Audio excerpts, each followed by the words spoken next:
شروع اللہ کا نام لے کر جو بڑا مہربان نہایت رحم والا ہے۔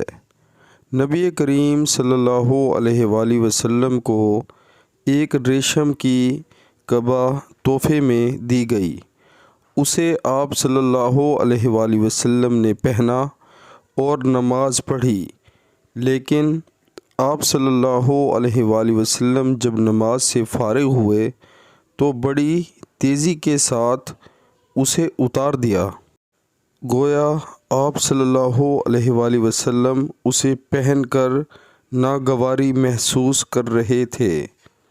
پھر آپ صلی اللہ علیہ وآلہ وسلم نے فرمایا، یہ پرہیزگاروں کے لائق نہیں ہے۔ صحیح البخاری کتاب نماز کا بیان۔ جس نے ریشم کے کوٹ میں نماز پڑھی پھر اسے اتار دیا۔ پیارے مسلمانوں، اللہ تعالی ہمیں حدیث پاک سن کر اس پر عمل کرنے کی توفیق عطا فرمائے، آمین۔